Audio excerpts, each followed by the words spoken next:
Así lo dice Lamón. Con Federico Lamón. Sonido viral. Así lo dice Lamón. Con Federico Lamón.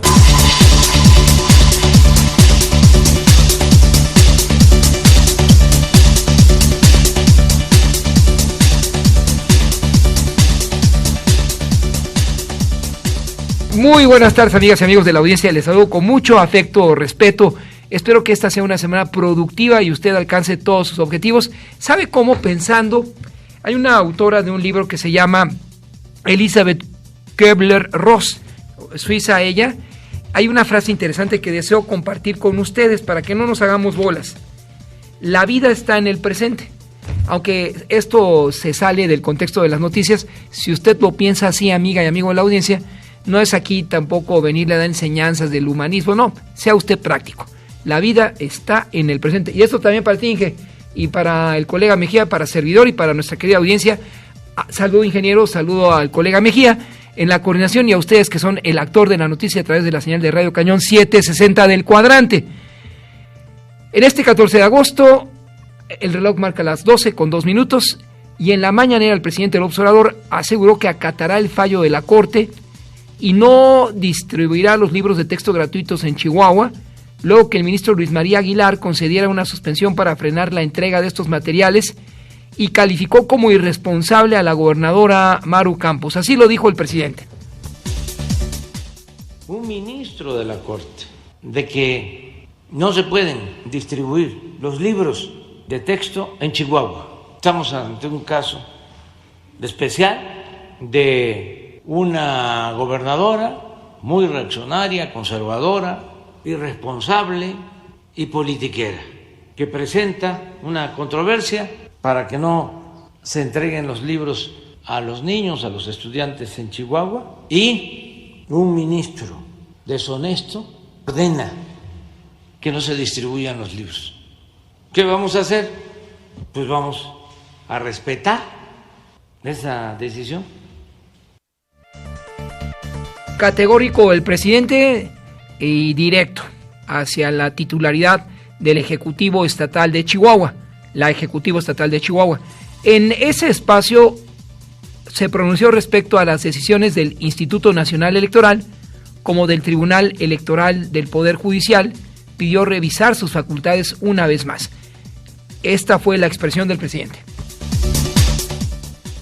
Sucediendo, yo pienso que hay que revisar con mucha seriedad lo de las facultades del INE, del Tribunal Electoral, para que no se afecten derechos y que no se invadan pues facultades que corresponden a otros poderes, que se garantice la libertad, derecho de manifestación, libertad, libertad, libertad, no ejercer censura.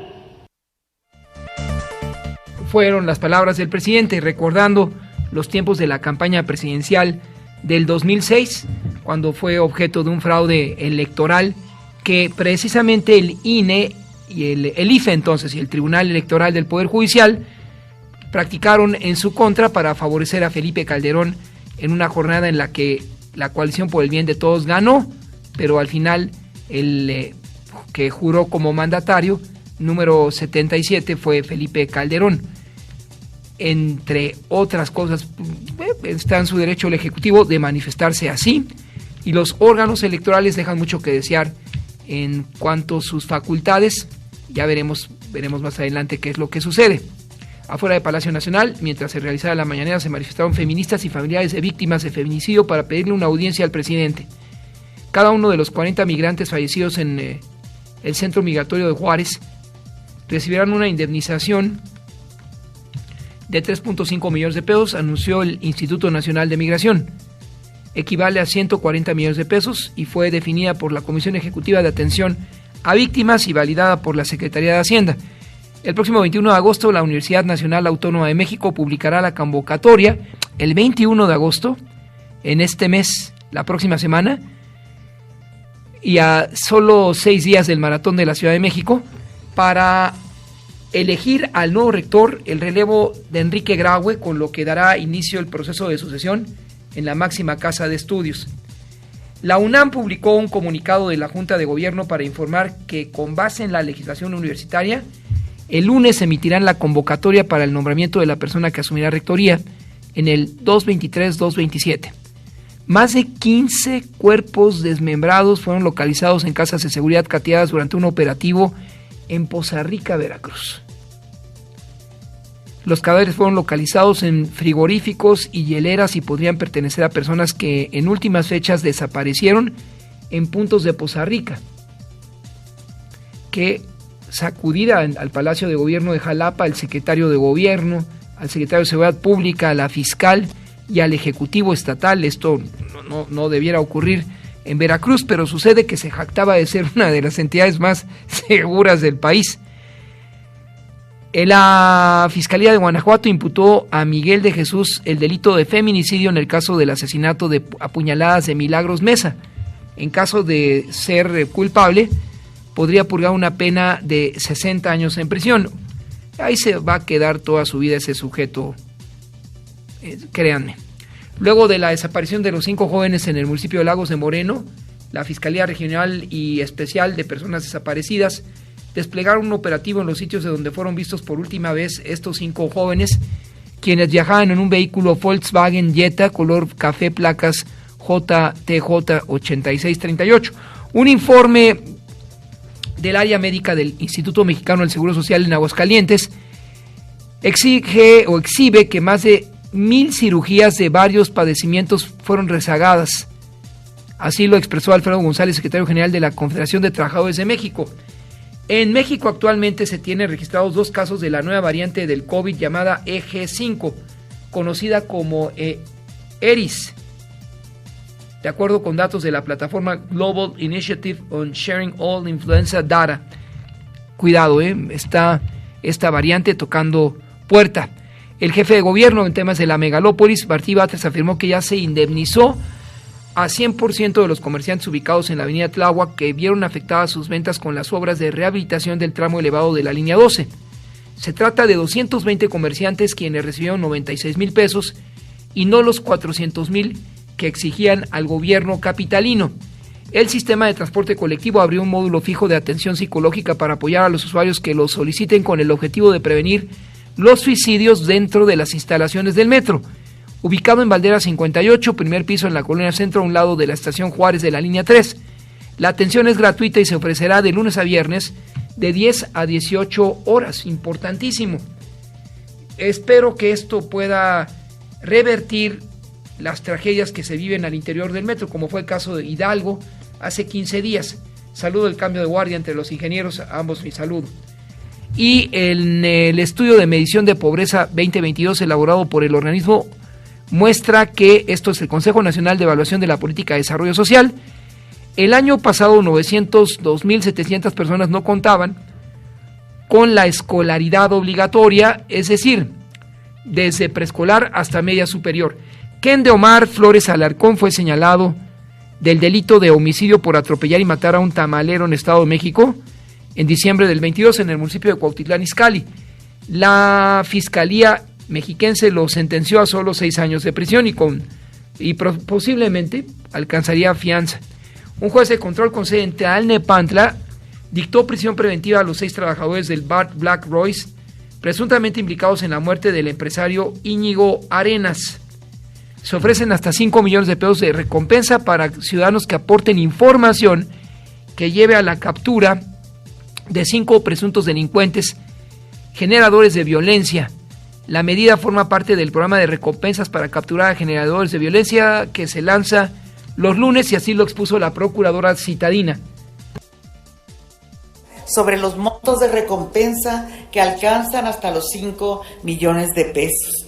Y aquí comentar que es un respaldo del gobierno de la Ciudad de México, respaldo presupuestal para que podamos emitir este programa. Incluimos en este programa, en esta primera primer paquete, primer grupo de 5 personas que han generado violencia y criminalidad en las diversas zonas de la ciudad y a quienes hemos estado buscando para lograr su detención. Nuestras investigaciones han permitido probar ante los jueces por su probable participación en delitos como homicidio, secuestro, lesiones con arma de fuego, narcomenudeo y asociación delictuosa, entre otros. Queremos ejecutar las órdenes de aprehensión y que sean llevados a juicios, que se respeten sus derechos, su derecho al debido proceso, pero que enfrenten la justicia. La alcaldía Coajimalpa dispone del programa Acompañamiento a la Mujer, mediante el cual cualquiera de ellas que salga tarde del trabajo, gimnasio, centro comercial, se sienta observada o amenazada, puede pedir apoyo al número de WhatsApp 56 52 96 74 89. Esto durante las 24 horas del día, los 365 días del año. En Polanco, los vecinos exigieron al gobierno capitalino que el operativo Ciudad Segura Polanco Seguro no sea temporal.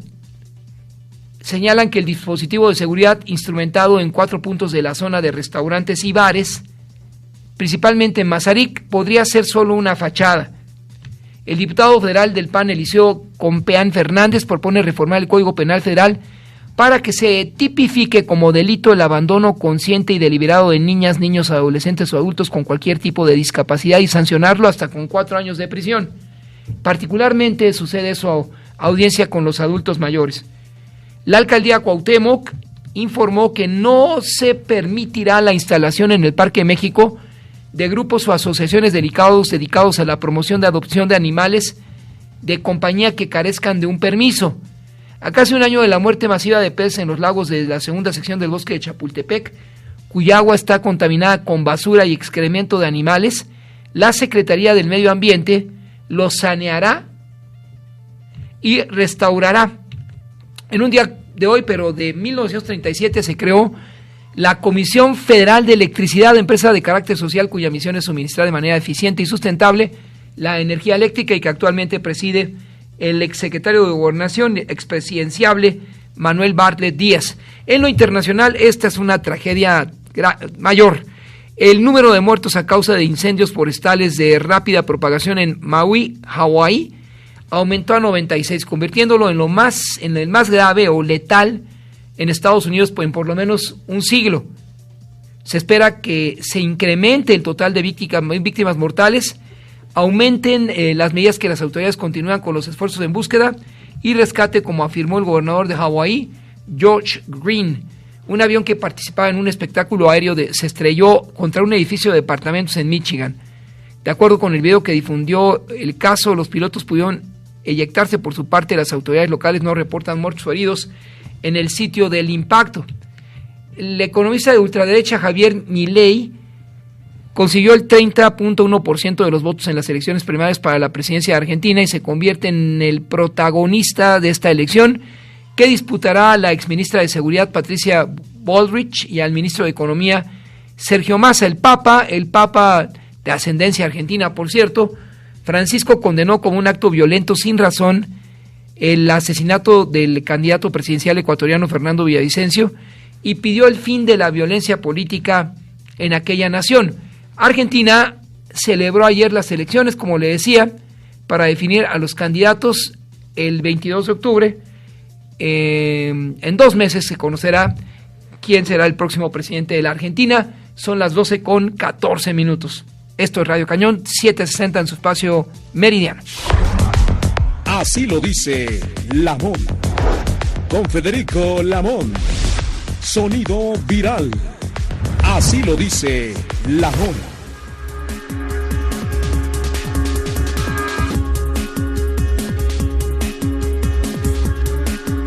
Son las 12:18.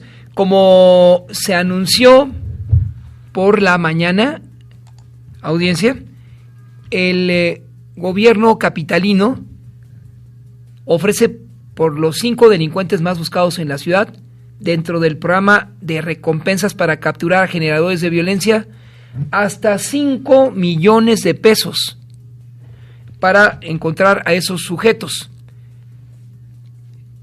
Esto a los ciudadanos que aporten la información que lleva a su captura. La medida forma parte del programa de recompensas para capturar a generadores de violencia que se lanzó este lunes y fue publicada en la Gaceta Oficial Citadina. Las denuncias pueden realizarse mediante correo electrónico o vía telefónica, y un comité evaluará quiénes podrían hacerse acreedores a recibir el pago de la recompensa ofrecida a cambio de información. Ahí están los sujetos, quiénes son los delincuentes por los que se ofrece esta cantidad. Forman parte de la primera etapa de este programa de recompensas. Cuenta con órdenes de aprehensión vigentes por diversos delitos de alto impacto. Lalo Ramírez Tiburcio, alias El Chori, uno de los líderes de la Unión Tepito. Fabián Osvaldo Solís Vieira, el Cachorro Alexis Slip Espinosa García, Jesús Uriel Salgado Suárez, el Tuto, y José Francisco Contreras Martínez. Todos sus rostros aparecieron en los carteles distribuidos por el gobierno de la Ciudad de México. También el evento, encabezado por el jefe de gobierno Martí Batres y la titular de la Fiscalía Ernestina Godoy, da a conocer que habrá un programa de protección a informantes. Esto es importante porque en serio se va sobre el origen de los crímenes o de la escalada o en la espiral delincuencial que hay o que existe en la capital del país. Es inédito, no se conocía esta disposición. Están los rostros de los sujetos y bueno, ahí lo demás usted tendrá elementos para orientar esta condición. Presente entonces un incentivo para que, como sucede en la Unión Americana, la sociedad civil pueda descubrir y ubicar precisamente a los integrantes del crimen.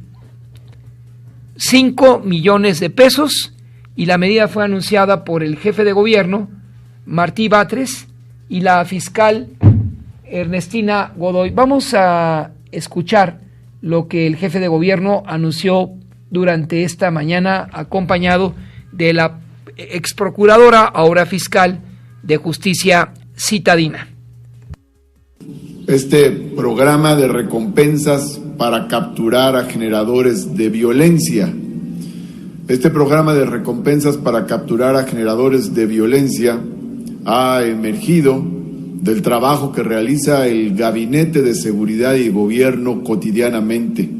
En el Gabinete de Seguridad y Gobierno, como sabemos, se recibe información de cada día, se presenta el parte de cada día de lo que ha sucedido en cuestiones de seguridad y de gobierno.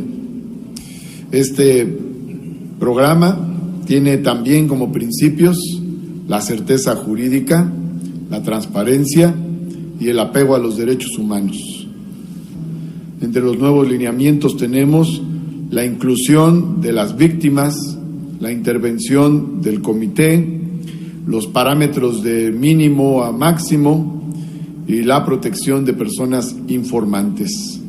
En este caso, las recompensas que se ofrecen son de hasta 5 millones de pesos por la detención de diversos generadores de violencia que tienen órdenes de aprehensión vigentes por delitos como homicidio, secuestro, asociación delictuosa y narcomenudeo. Se ofrece a través de este programa la información y los mecanismos por los cuales puede entregarse información valiosa sobre estos generadores de violencia.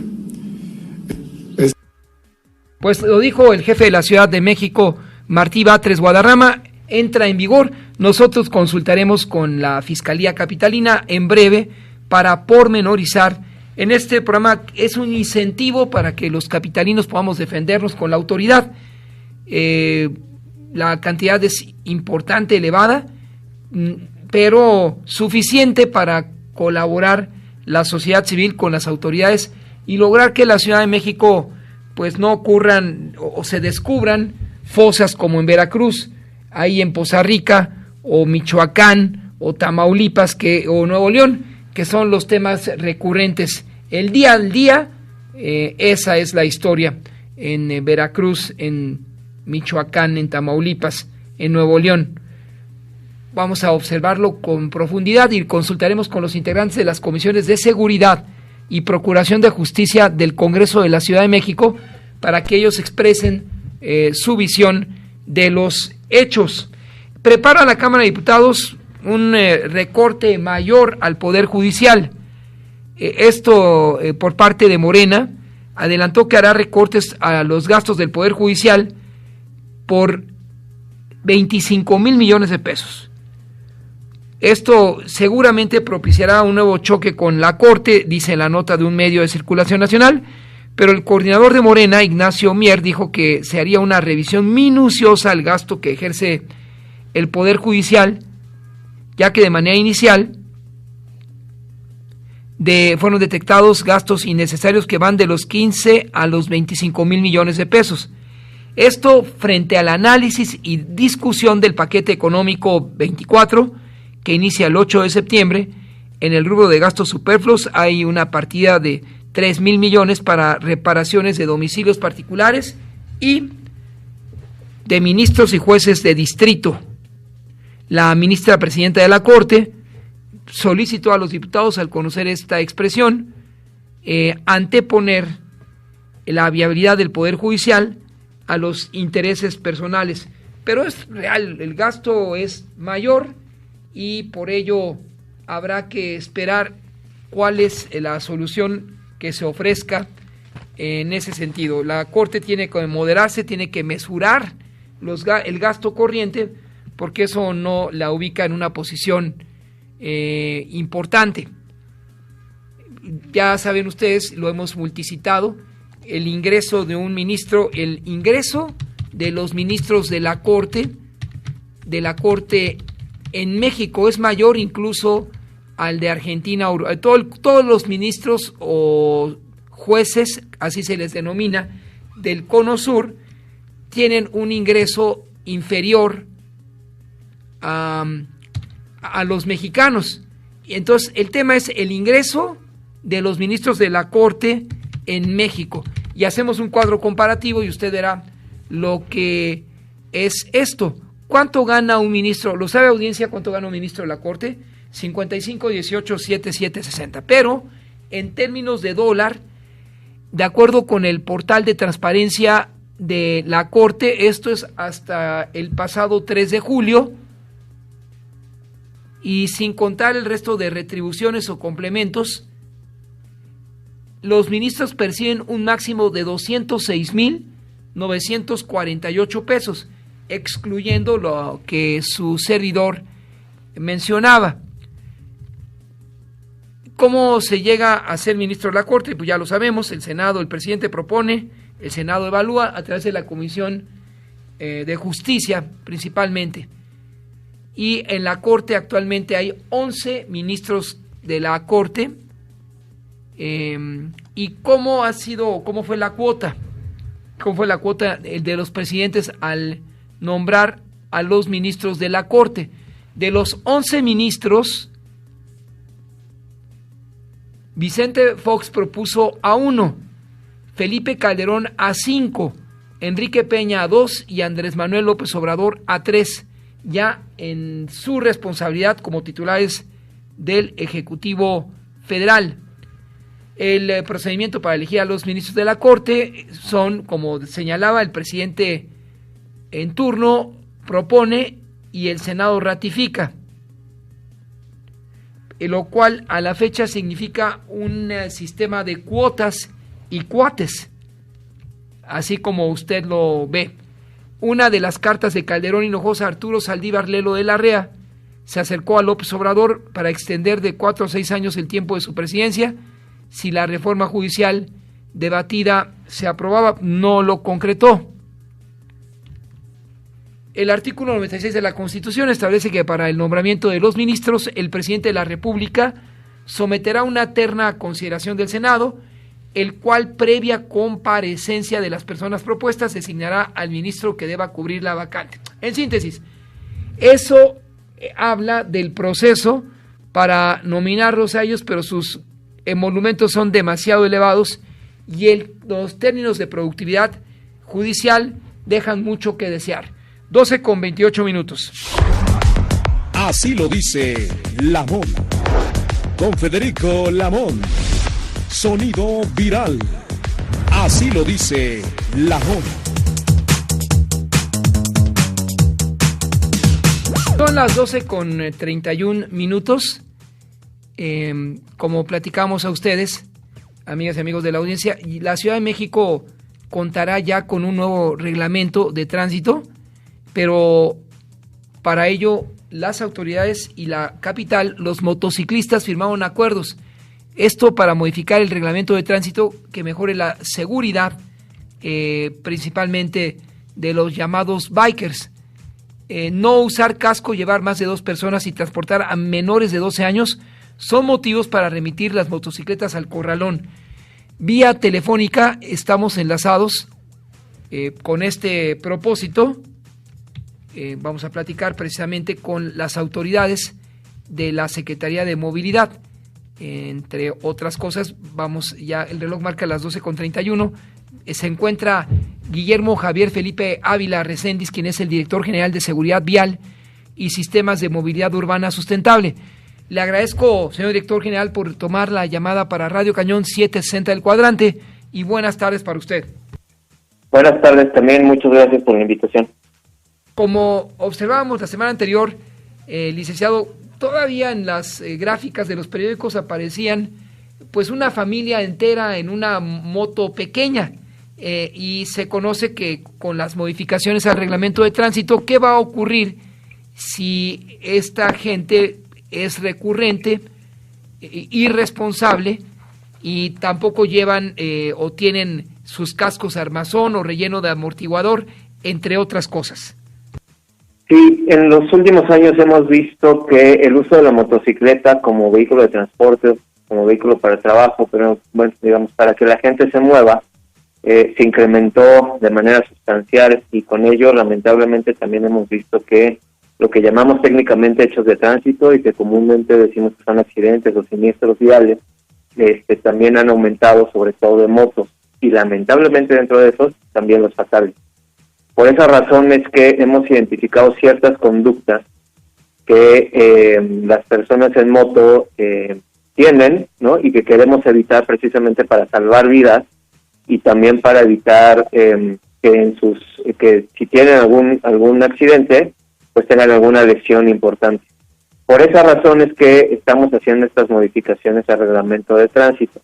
Entonces, en particular, digamos, sí, lo que queremos es que utilicen un casco que cumpla con ciertas características básicas de seguridad, y también lo que vamos a hacer una vez que entren en vigor los cambios al reglamento, es también evitar conductas que, si bien ya estaban sancionadas, como las que mencionan respecto a llevar menores de 12 años o más personas de las que permite el vehículo, la moto, ¿no? O sea, es común que veamos 3 personas en una moto cuando están hechas para 2 máximo. Entonces, que esas conductas, como decía, ya estaban sancionadas, pero lo único que se hacía antes era precisamente aplicar una multa, con lo cual pues se mantenía el riesgo de persistir esa conducta. Por esa razón es que ahora lo que va a pasar es pues retirarles el vehículo y llevarla a un depósito. ¿Qué hay respecto a la entrega de permisos falsos? Porque, como se sabe, y eso lo denunció el titular de la dependencia, la prohibición de uso de permisos de circulación falsos que portan a la fecha a algunos de esos bikers, licenciado.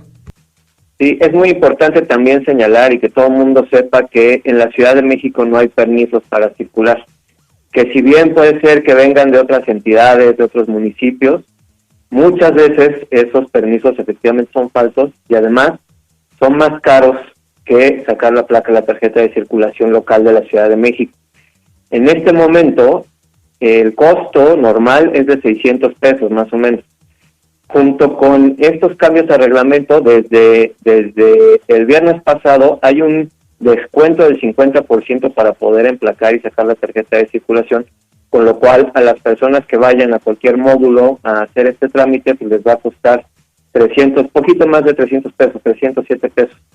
Entonces, pues es importante que la gente sepa que pues es más barato, más seguro, que es fácil sacarlo. Todos los, más bien el procedimiento lo pueden encontrar en la página de internet de la CEMOVI. Si tienen alguna duda, pueden acercarse a los módulos a preguntar por Twitter, preguntar por cualquier otro tipo de medio, para que la gente sepa que efectivamente se puede hacer el trámite y de esa forma tener una placa, pues que obviamente va a ser legal, y van a evitar que tengan problemas por circular con permisos falsos. Ahora, se habla de acuerdo con agrupaciones o la sociedad civil que representa a los bikers, pero hubo consenso, licenciado. ¿Cómo fueron esas mesas de diálogo para lograr que conductores de vehículos en modalidad de motocicleta, motoneta, trimoto y cuatrimotos que están ahí o estuvieron representados no incurran en las viejas prácticas? Sí, también eso es muy importante. La verdad es que tuvimos varias mesas de trabajo desde noviembre del año pasado con distintos grupos de motociclistas. También las hemos tenido, vale la pena decirlo, con empresas, distribuidoras, fabricantes, con empresas de reparto por aplicación, de forma tal que todas las partes, todos los actores que de alguna u otra forma tienen que ver con el uso de la motocicleta, pues tengan información y asuman también pues cada quien las responsabilidades que les corresponden. Y en ese sentido, con los grupos motociclistas, pues la verdad es que también hay que reconocerles su participación, su interés y sus aportaciones, porque con base en eso es que también pudimos ir definiendo estos cambios al reglamento, y ellos también tienen el compromiso de difundir entre las personas que pertenecen a estos grupos y entre los motociclistas, las y los motociclistas en general, pues estas buenas prácticas que ahora se materializan en cambios al reglamento. Recapitulando, licenciado, ¿podría resumirnos las nuevas causas para remitir motocicletas al corralón en la Ciudad de México frente a lo que ya expiró el antiguo reglamento de tránsito? Sí, es transportar a menores de 12 años, transportar a más personas que las que tiene el vehículo permitido, no usar un casco que cumpla con esas características o que tenga una certificación, y pues eso es lo más importante. ¿Algún comentario que desea agregar a la audiencia que le escucha en Radio Cañón 760 y particularmente no quien vaya, espero que no lo hagan a bordo de su motocicleta y esté escuchando estaciones, sino se concentre en lo suyo, pero algunas recomendaciones finales, licenciado Guillermo Javier Felipe Ávila Recendis, director general de Seguridad Vial y Sistemas de Movilidad Urbana Sustentable? Sí, pues que respeten el reglamento de tránsito, que conduzcan con precaución, que siempre sepan que el tener un vehículo en la calle pues representa una responsabilidad importante, y que pues todas las personas tenemos que contribuir a que tengamos calles más seguras y de esa forma salvar vidas. Le agradezco, licenciado, por tomar la llamada a Radio Cañón y buenas tardes para usted, mejor inicio de semana. Igualmente, hasta luego. Son las 12:40. Recapitulando, señores bikers, transportar menores de 12 años ya no es posible, sino van a remitir su moto al corralón. Transportar más de 2 pasajeros. Las motocicletas conducidas por menores de edad. Motociclistas y pasajeros que no usen casco, suficiente para que su moto, repito, sea remitida al corralón. Y los permisos, como explicaba el funcionario, expedidos por la Ciudad de México para circular para motocicletas son falsos, no existen. Hay que tramitar la placa y se acabó. Esto disponen de 45 días posteriores a la publicación de la Gaceta Oficial, que es como el diario oficial a nivel de la Federación, y contarán con 50% de descuento para ese trámite. En los próximos 45 días, solamente se va a convalidar esta redacción del nuevo reglamento, y no lo olvide, a partir de hoy se acabaron esas imágenes de la señora, el marido y sus 2 chiquitos ahí, menores de 12 años en una motoneta. Y los que dicen traer un permiso y no muestren una placa, también, porque lamentablemente esos sujetos forman parte del crimen organizado y son a través de ellos donde se cometen el mayor número de ejecuciones en la Ciudad de México.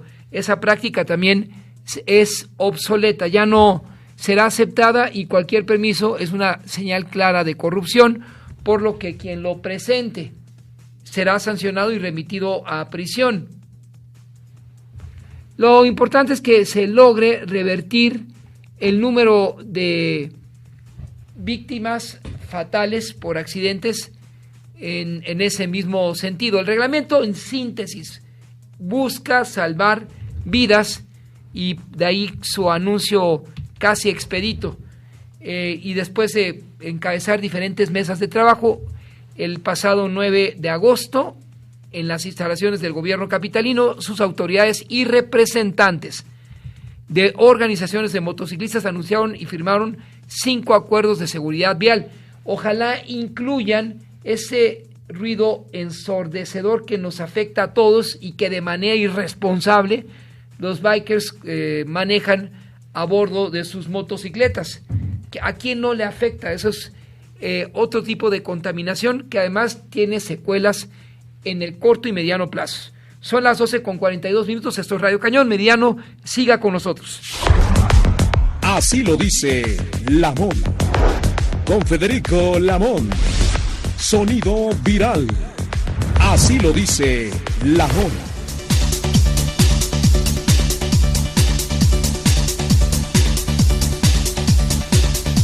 Son las 12:44. En otros temas nacionales, estamos enlazados con la doctora María Luisa Flores del Valle, presidenta de la Alianza para la Educación Superior. La primera en 40 años, la acreditación institucional otorgada por la Secretaría de Educación para que las instituciones particulares de educación superior puedan acreditar la excelencia y calidad educativa. Le agradezco, doctora María Luisa Flores del Valle, aceptar esta comunicación con Radio Cañón 760 y buenas tardes. Federico, muy buenas tardes. Me da muchísimo gusto saludarte a ti y a tu audiencia. Entonces, por primera ocasión, las instituciones particulares de educación superior deberán acreditar la excelencia y calidad educativa dentro del programa de mejora continua, doctora María Luisa Flores del Valle. Mira, que sí quiero nada más aclarar este punto. El tema es que en 40 años solo había existido un solo proceso de acreditación para las instituciones particulares, cuando en los últimos 15 años ha crecido y se ha multiplicado la educación superior en México, no en la Ciudad de México, no en el área conurbada, sino en todo nuestro país. Hoy en día somos alrededor de 3.200 instituciones particulares de educación superior. ¿Qué era lo que estaba pasando? Que un solo organismo acreditador institucional que continuaba únicamente acreditando a 50 instituciones o replicado en el doble de planteles, 100 campus acreditados, no podía dar cabida ni ayudar a muchas de las instituciones que estaban haciendo un trabajo pues de muchos años, de 30, 40, 50, 60 años, y que esta parte de monopolio, de tener un solo organismo acreditador que era selectivo y un poco excluyente de las instituciones, de todas las instituciones educativas particulares que existen hoy en México, no podía darle esa representatividad y era muy fácil hablar o decir que todas las instituciones, después de esas acreditadas y de las públicas, todo el resto eran patito, cuando todo el resto era una mayoría. Esto va a beneficiar tremendamente a todas las instituciones educativas de tipo superior en toda la República Mexicana y en el extranjero, porque vamos a poder representar y vamos a poder enseñarles que hay muchas instituciones educativas que sí cumplen con los lineamientos, que por ningún motivo son escuelas improvisadas, que atienden a la gran población de la educación superior en México y que pueden ser dignas representantes en el extranjero y que podemos ser, por supuesto que sí, un ejemplo de educación superior en México, cosa que no existía y que únicamente... Perdimos la comunicación, pero la recuperamos en breve y seguramente con este modelo las escuelas particulares como las públicas tendrán que adaptarse a las necesidades del programa para la evaluación internacional de alumnos, PISA, así se conoce por sus siglas en inglés. El programa es de la Organización para la Cooperación y Desarrollo Económico, la OCDE, y se realiza cada 3 años a manera de un examen. Se perdió la comunicación, hablamos de un método inédito para que las instituciones particulares, maestra, también queden en el tête-à-tête frente a las públicas. Le escuchamos para seguir con un nuevo planteamiento, si lo dispone, adelante. Así es. Te comentaba que, bueno, esto viene a ser un parteaguas en la educación superior en México y que vamos a poder no solo a nivel nacional, sino a nivel internacional representar una calidad y una excelencia en educación superior en donde ahora sí muchas de las instituciones educativas que en algún momento no pudieron acreditarse o no pudieron demostrar que por algo tienen tantos años vigentes en México, hoy sí hay lineamientos y una autoevaluación por parte de la institución en donde ellos mismos hacen todo un proceso de mejora continua en donde la reflexión va por parte desde la persona que está en la entrada recibiendo a los alumnos hasta el propio rector, ¿no? Y si bien no necesitamos ni años de espera, ni necesitamos los grandes papeleos para entrar a un proceso de acreditación. Son instituciones que tienen ya muchos años y que lo único que queremos hacer es la autorreflexión, la autoevaluación y buscar entre todos las mejores prácticas para poder demostrar que México tiene muy buenas instituciones de educación superior y no solamente la parte de las públicas o la parte de un grupo muy pequeño de instituciones educativas particulares. Eso sí es inédito, eso es grandioso, y el que la propia SEP haya establecido un mecanismo de convocatoria muy riguroso en donde pidieron toda la parte de la documentación, se llevó a cabo una selección y finalmente nos vimos beneficiados con una decisión unánime por parte de todo el comité. Bueno, pues eso nos tiene de manteles largos y con toda la posibilidad de dar otra cara de educación superior y efectivamente las escuelas que no cumplen con estos requisitos que ya. Maestra, ojalá pudiéramos ubicarnos en un lugar sin movimiento para que su señal ingrese con mejor nitidez.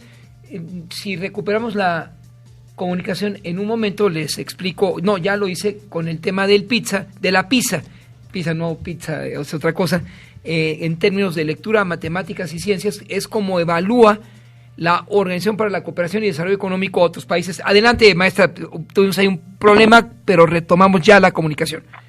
Así es. No sé si en qué me quedé. Estábamos viendo que por primera ocasión la responsabilidad también de las instituciones particulares, privadas, frente a los hechos actuales, y su servidor le preguntaría, con base a planteamientos de la audiencia, si esta acción está vinculada o guarda alguna analogía con el programa para la evaluación internacional de alumnos, PISA, que promueve la Organización para la Cooperación y el Desarrollo Económico, la OCDE. Mira, esta parte no nos corresponde a nosotros en la parte de educación superior. Correcto. Esta prueba PISA corresponde a todo lo que es el nivel básico. Pero sí, esta parte de estos procesos de acreditación sí determinan cuál es la calidad educativa en los procesos del último grado escolar, en donde la profesionalización de los muchachos es determinante para su vida laboral. Eso es muy claro y tiene que tener, por supuesto, tintes y lineamientos internacionales para que los jóvenes puedan competir en cuanto a estudios de posgrado o mejoras laborales en todo el mundo, no solo aquí en México. Maestra, preguntarle si ingresa esto a su ámbito, pero ante la necesidad de la acreditación institucional, en 40 años otorgada por la Secretaría de Educación Pública, ¿qué hay respecto a las universidades, planteles, centros académicos que de manera virtual, a distancia, ofrecen sus cursos, y cómo estos tendrán, en el caso de los planteles privados, tendrán que presentar o tendrán que registrarse en la acreditación institucional? Sí, por supuesto.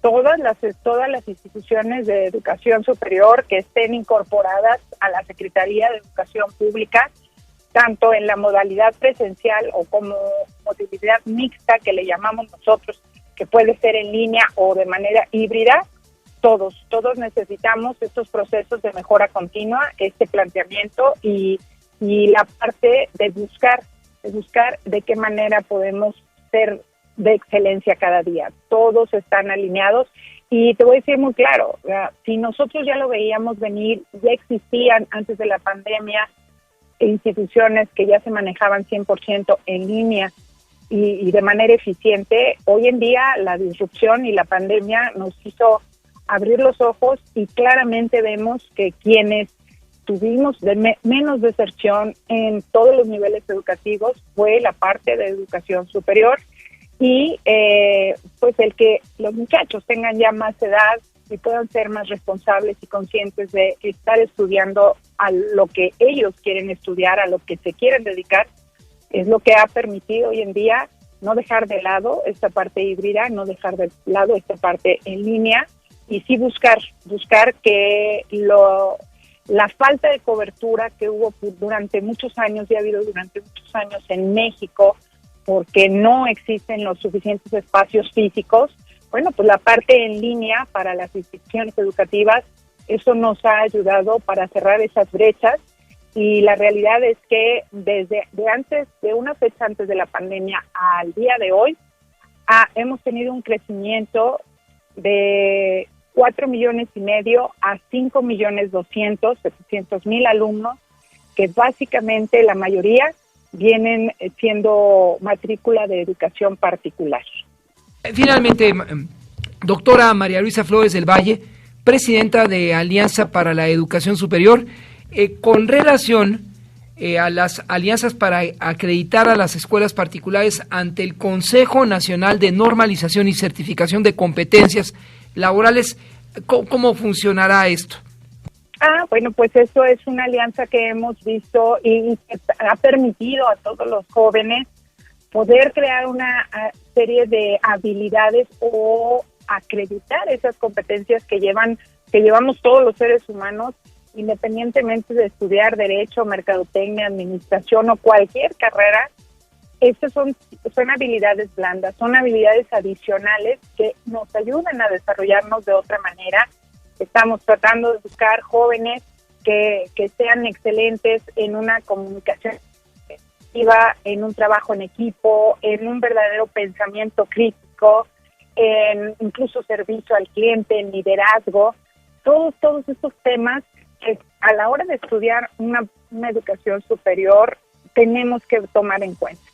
Y esto viene en base a lo que hemos estado planteando los últimos 7 años o 10 años prácticamente, en donde vemos que hay un rezago por parte de los jóvenes a la hora de ingresar a estudiar educación superior y tenemos que cubrir de alguna manera estas deficiencias y alinear a todos estos jóvenes para poder competir con el mundo entero, porque es a lo que están ahorita pues predispuestos y a dónde irán nuestros jóvenes mexicanos. Pues agradecer, doctora María Luisa Flores del Valle, al frente de la Alianza para la Educación Superior, el tiempo que dispuso esta tarde con Radio Cañón. Buenas tardes para usted y gracias por mantener esta sintonía 760. Bueno, al contrario, y felicidades a toda tu audiencia, a tu equipo y sobre todo, muchas gracias. Usted, doctora. María Luisa Flores del Valle. Son las 12:57. De acuerdo con Gerardo Fernández Noroña, los militantes actuales del PRD destrozaron a esa organización. En una gira por Veracruz señaló que el gobierno del panista Felipe Calderón no cumplió siquiera con terminar la barda de lo que supuestamente sería una refinería. Tampoco concluyó la cárcel de máxima seguridad de Papantla. Es una vergüenza lo que le pasó al PRD. El gran partido de izquierda lo destrozaron, dieron la espalda a la gente y ahora están de sirvientes del PRI y del PAN. Así dijo Gerardo Fernández Noroña. Sobre el tricolor comentó: ¿dónde está el PRI? El invisible partido no tiene nada que siga ahí. Alejandro Moreno hasta que los acabe de desaparecer. Fueron los buenos propósitos que Gerardo Fernández Noroña lanzó hacia el dirigente del PRI. Con el bloque todo irá bien mientras no parezca un engaño democrático, afirmó Beatriz Paredes Rangel. Son las 12:58. Gracias, ingeniero, por todo tu apoyo. Gracias al colega Mejía. Continuamos, y ustedes, por favor, en la señal de Radio Cañón, un servicio incluyente que permite crear los contenidos necesarios para la toma de decisiones. Esto es Radio Cañón Meridiano 760. Buenas tardes. Gracias, ingeniero. Gracias, Mejía.